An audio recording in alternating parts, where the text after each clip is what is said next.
What's going on, you guys, and welcome back to my channel. I was recently contacted by Patrick21. To my knowledge, he's a game developer and the publisher of this brand new survival game called Afterinfection. The game is being developed in Unreal Engine 4, which is always a plus in my book. Just keep in mind that the game is in very early stage. As a matter of fact, the game is only 4 months old, so I will be reasonable in this video and I will certainly not be bashing on this game too much. Also, this video is a lot shorter than just a typical review video, and it is simply because I'm just going to dive straight to the point. I'm not going to waste too much of your guys' time.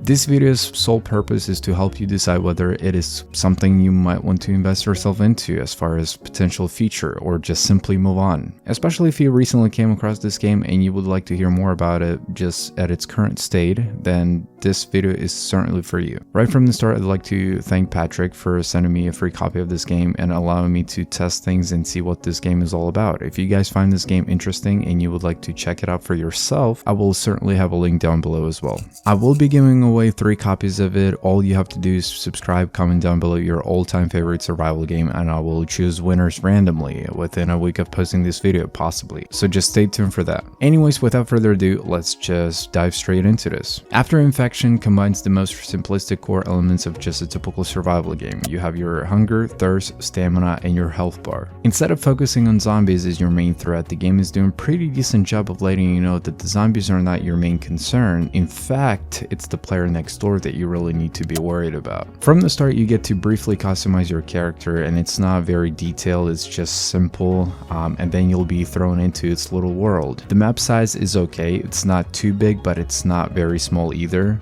just sort of in between. Because the game just recently released, some mechanics and hitboxes might appear off quite a lot, but I think it's something Patrick is trying to currently work on anyways. The same applies with zombies. When you come across zombies and you try to swing on them, let's just say that you're gonna miss them quite a lot. As mentioned earlier, the game's main focus seems to be the PvP element for sure, which means that you'd be doing a lot of resource gathering, collecting supply drops, crafting items, building bases, and most importantly raiding the guy next door. A lot of early beta games seem to be very enjoyable. Now, there is a reason why I'm saying all this right now. If you're looking at this title thinking that this is one of them, it's not. You're going to be very disappointed. And guys, this is not me being negative, by the way. This is me saving you some money, folks. Now, you can certainly come back later and see what kind of improvements have been added to the title. However, as I'm making this video, Afterinfection needs a lot of work. There's already some decent mechanics that have already been implemented into this game, but it still requires some serious attention. Not gonna lie. Melee attacks are still very clumsy. Unfortunately, some of the hitboxes seem to be a hit or miss.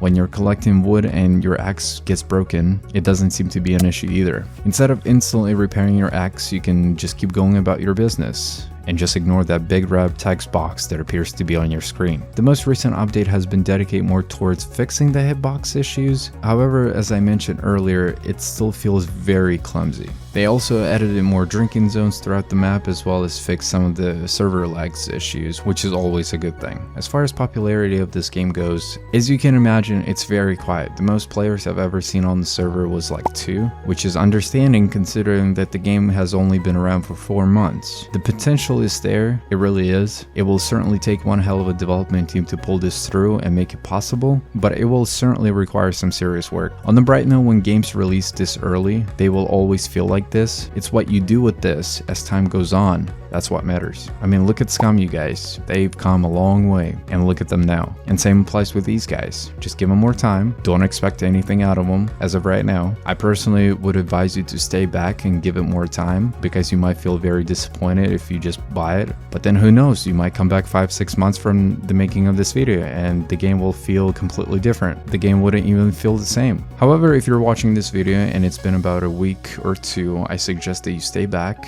and let them do more work on it. Unless, of course, you just want to support them and just buy it at its current state. They will do great. At the end of the day, it comes down to how ambitious the team is, and everything else will fall into a place. This was your boy Roos, and I'm out. Bye.